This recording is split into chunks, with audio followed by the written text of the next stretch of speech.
Perkenalkan, kami dari kelompok 8 dengan anggota yang pertama Faza Kashifa Azhara, yang kedua Ika Ayu Anjani, yang ketiga Nur Izatul Islamia, yang keempat Revi Hairunisa, dan yang terakhir Sheila Febriana akan menjelaskan tentang landasan pendidikan dengan Tripusat Pendidikan.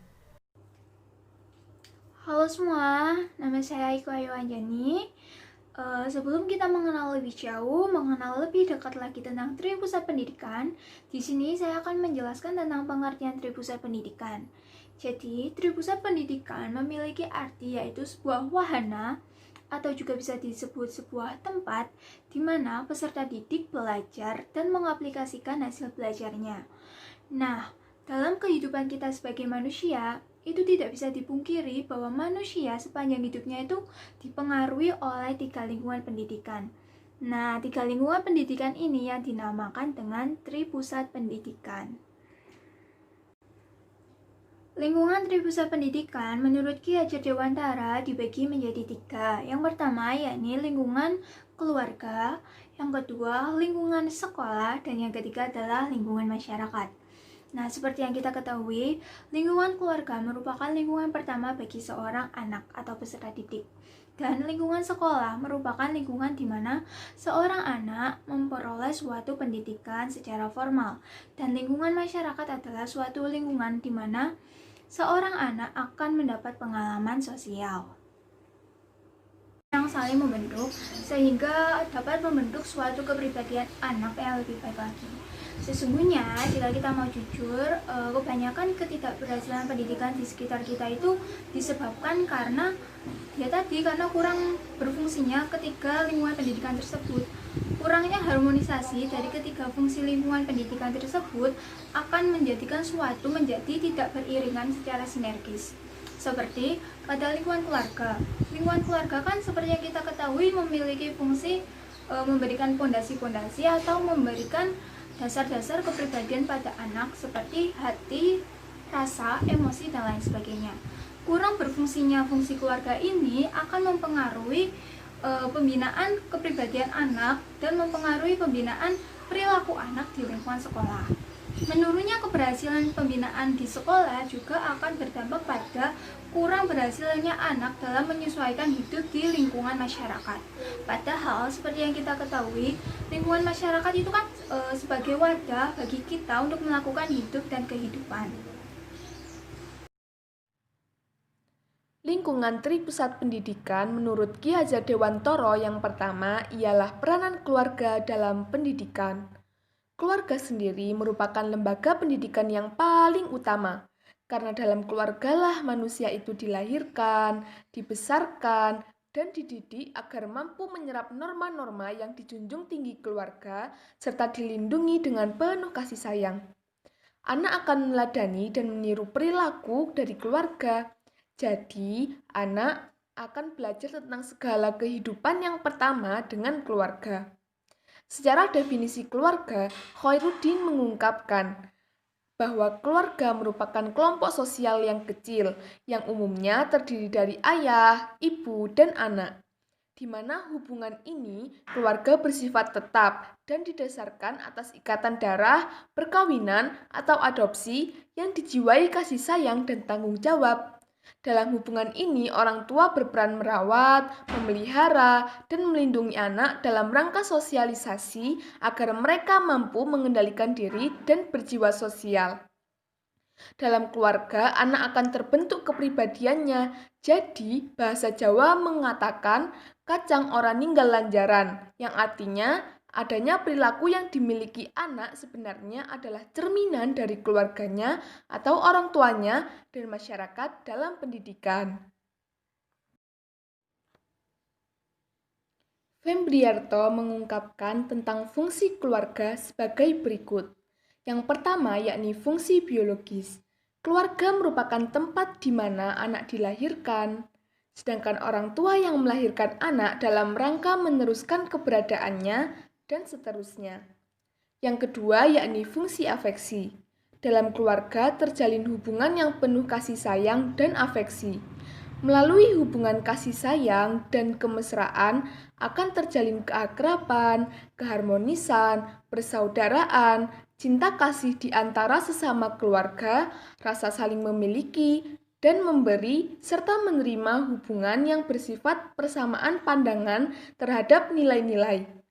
Yang ketiga yakni fungsi sosialisasi. Fungsi ini berkaitan dengan pola-pola pelaksanaan penyerapan nilai-nilai yang dijunjung tinggi keluarga. Dalam hal ini, anak akan belajar sikap, perilaku, cita-cita, keyakinan, dan harapan-harapan bersama. Dalam proses sosialisasi itu, individu mempelajari kebiasaan, sikap, ide-ide, pola-pola nilai, dan tingkah laku, dan standar tingkah laku dalam masyarakat di mana dia hidup. Dalam proses sosialisasi terdapat kegiatan-kegiatan. Yang pertama, belajar.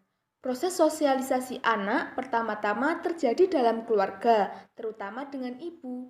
Kemudian barulah anggota keluarga yang lain. Melalui kontak dan sosialisasi dengan keluarga tersebut, seorang anak akan belajar tentang sesuatu yang dilihat, didengar, dan diamatinya. Kemudian barulah sedikit demi sedikit anak akan melakukannya hingga dapat menyesuaikan keinginannya. Yang kedua, yakni penyesuaian diri dengan lingkungan. Dalam proses belajar, terjadi perubahan akibat adanya kemampuan untuk penyesuaian dengan lingkungan sekitar. Anak tidak bisa melakukan semua perbuatan yang diinginkan, namun harus memperhatikan juga aturan-aturan yang berlaku dalam lingkungannya. Kemampuan untuk membatasi keinginan dan dorongan dalam dirinya disebut menyesuaikan diri. Dan yang ketiga yakni pengalaman mental dalam belajar. Juga terjadi perubahan akibat adanya pengalaman yang diperoleh selama belajar dengan lingkungannya. Anak akan mendapat pengalaman-pengalaman selama proses sosialisasi atau proses imitasi atau identifikasi, di mana proses tersebut anak akan mendapatkan pengalaman akibat pembiasaan-pembiasaan dalam proses tersebut. Peran keluarga dalam proses sosialisasi memiliki 3 tujuan. Yang pertama, penguasaan diri. Dalam hidup bermasyarakat, salah satu yang harus dipenuhi adalah kemampuan untuk menyesuaikan diri, di mana salah satu faktor utama adalah adanya kemampuan untuk menguasai diri. Dalam penyesuaian, terdapat kemampuan untuk membatasi atau menahan hal-hal yang tidak diinginkan dalam norma-norma yang berlaku. Maka, seseorang harus bisa menahan keinginan tersebut atau mampu menguasai dirinya sendiri. Yang kedua adalah nilai-nilai. Dalam mengajarkan tentang penguasaan diri pada anak, juga harus ditanamkan nilai-nilai yang baik. Nilai-nilai yang dapat diterima dan dijunjung tinggi oleh masyarakat. Penanaman nilai-nilai tadi akan menjadi kepribadian anak di kemudian hari. Bila anak dibiasakan dengan nilai-nilai yang baik, maka pada akhirnya anak akan terbiasa bersikap dan berperilaku sesuai dengan nilai-nilai yang ditanamkan. Nilai tersebut seperti nilai kebersamaan, nilai kerjasama, nilai disiplin, nilai menghargai orang, dan seterusnya. Karena nilai-nilai tersebut penting dalam hidup bermasyarakat. Yang terakhir yakni peranan-peranan sosial. Keluarga harus mengajarkan tentang peran-peran sosial mulai dalam lingkungan keluarga. Peranan sosial terjadi dalam interaksi sosial. Anak mulai menyadari diri, memahami orang lain, memahami pentingnya peran sosial. Karena dalam hidup tidak mungkin lepas dari orang lain atau bantuan dari orang lain. Sehingga setiap orang dibutuhkan saling tolong-menolong, sesuai dengan peranannya masing-masing.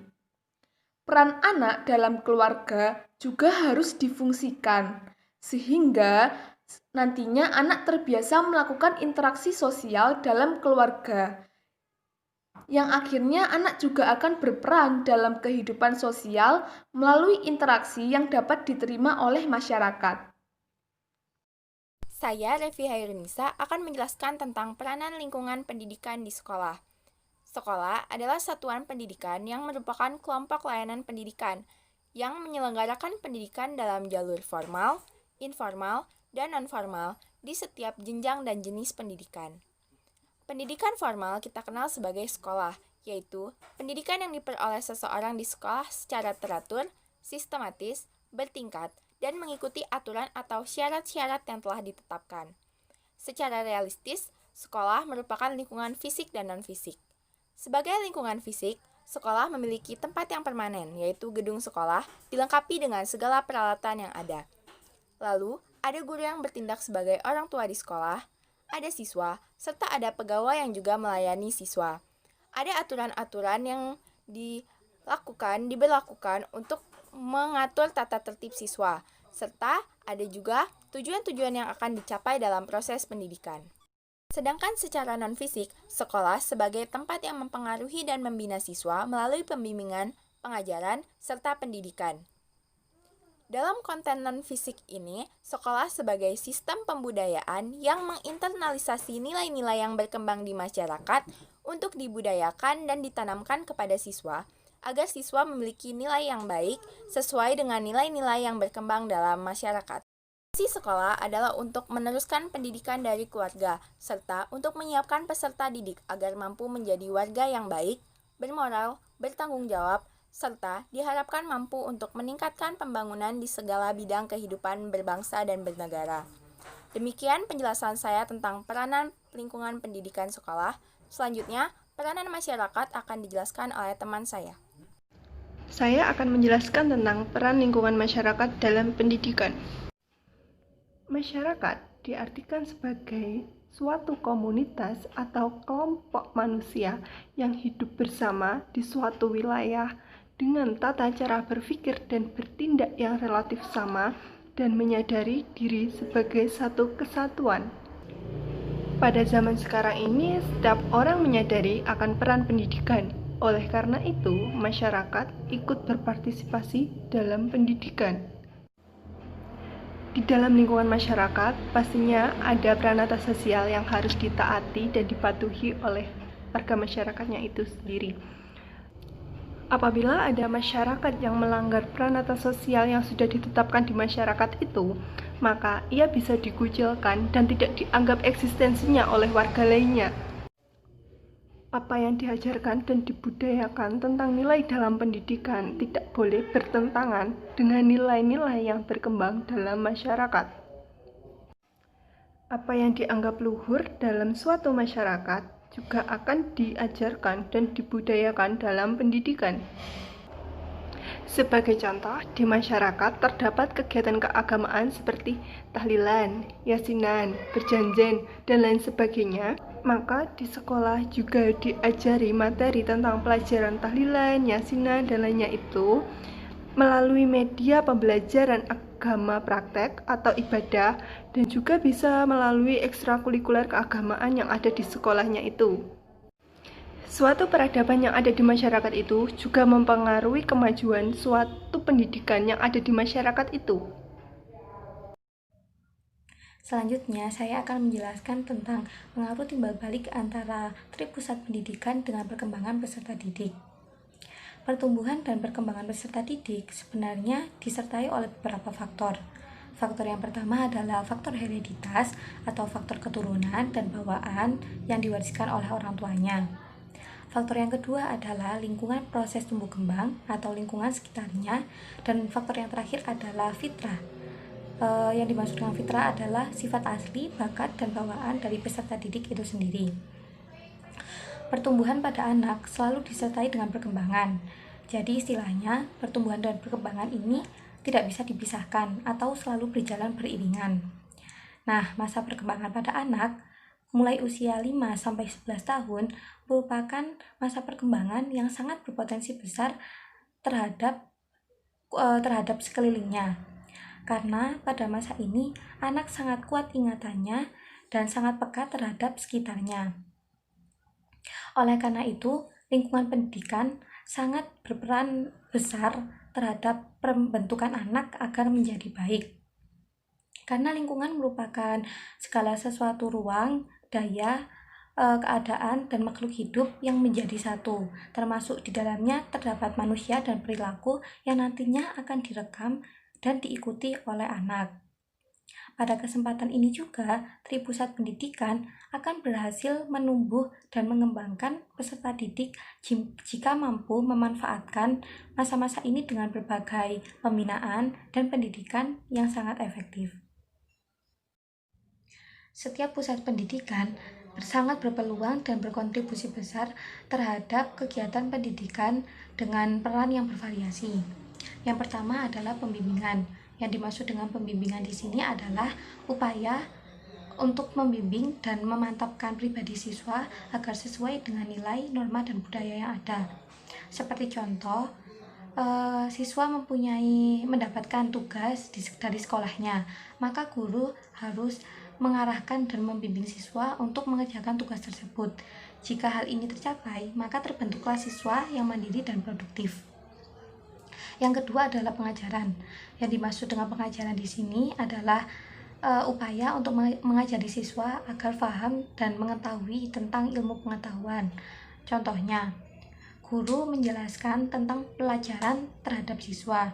Jika dirasa siswa sudah paham, maka guru akan memberikan latihan untuk mengetahui seberapa paham siswa terhadap ilmu pengetahuan tersebut. Yang ketiga adalah pelatihan. Yang dimaksud dengan pelatihan di sini adalah upaya dalam rangka pemahiran dalam keterampilan. Jadi, siswa di sini akan dilatih agar mengetahui dan mempunyai minat dan mahir dalam bidang keterampilan. Kontribusi itu akan berada bukan hanya antar individu saja, tetapi juga faktor pusat pendidikan itu sendiri yang bervariasi di seluruhnya. Peningkatan kontribusi setiap pusat pendidikan diharapkan saling memberikan dukungan yang serasi dan seimbang. Contohnya, apabila dari faktor lingkungan keluarga sudah mendukung peserta didik, maka nantinya juga akan mendukung kesuksesan peserta didik pada lingkungan pendidikan sekolah. Sedangkan pendidikan sekolah akan mengajarkan siswa tentang pengetahuan, tanggung jawab, dan peran-peran yang terjadi dalam lingkungan keluarga.